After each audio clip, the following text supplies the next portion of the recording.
জুবিন গাৰ্গক ন্যায় প্ৰদানৰ দাবীত ডিগবৈ পাৰ্থসাৰথী আৰ্ট ছ'চাইটিৰ অভিনৱ প্ৰতিবাদ।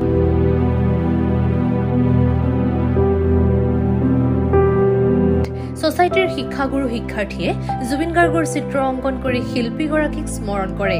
ছ'চাইটিৰ লগত জড়িত বিশিষ্ট চিত্ৰশিল্পী পাৰ্থসাৰথী দত্তয়ো জুবিন গাৰ্গৰ চিত্ৰ অংকন কৰি শিল্পীজনৰ মৃত্যুৰ উচিত তদন্ত কৰি ন্যায় প্ৰদান কৰিবলৈ দাবী জনায়। জুবিন গাৰ্গৰ যেটো নেকি আমাৰ ছিংগাপুৰৰ যেটো ঘটনা ঘটিলে, যি ধৰণে আমাৰ এগৰাকী সংগীত শিল্পী বিশ্ববিশ্ৰুত সংগীত শিল্পী বুলি মই কওঁ, এখেতক যে হত্যা কৰা হ'ল আৰু সেইটো আৰু এতিয়া প্ৰমাণ দিবলগীয়া বুলি প্ৰমাণ দিব লাগে বুলি কোনোবাই আৰু এতিয়া নুসুধে। প্ৰমাণিত ইতিমধ্যে হৈছে, এতিয়া তদন্ত প্ৰক্ৰিয়া চলি আছে।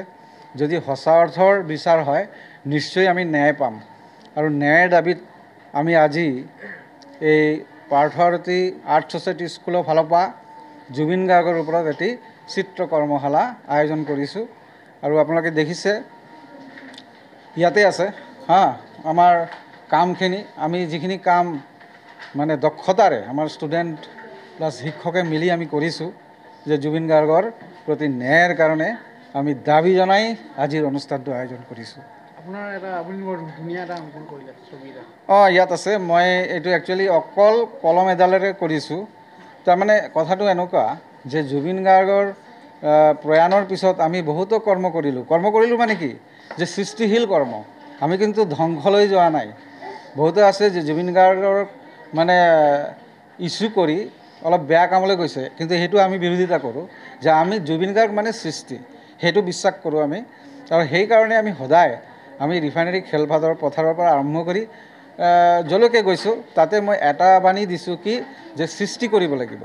জুবিন গাৰ্গ মৃত্যু হৈছে, জুবিন গাৰ্গৰ মৃত্যু হৈছে মানে ইয়াতেই আমি শেষ হৈ গৈছে, হতাশ হৈ গৈছে, সেইটো নহয়। আমি ইনস্পিৰেশ্যন পাই আছোঁ প্ৰতিদিনেই। আৰু জুবিন গাৰ্গৰ নিচিনা অকল এখেতেতো আৰু সংগীত শিল্পী নাছিল, মানুহ হিচাপে বহুত ডাঙৰ আছিলে, সেইটো আৰু ক'ব নালাগে, এতিয়া ওলাই আছে লাহে ধীৰে। তো সেই ধৰণৰ এটা আদৰ্শ, যিটো জুবিন গাৰ্গৰ আদৰ্শ, সেইটো ধৰি ৰাখিব লাগিব।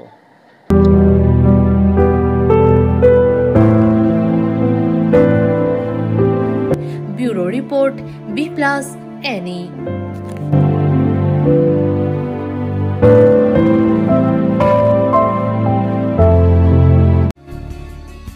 B+NE সদায় সঠিকৰ সন্ধানত।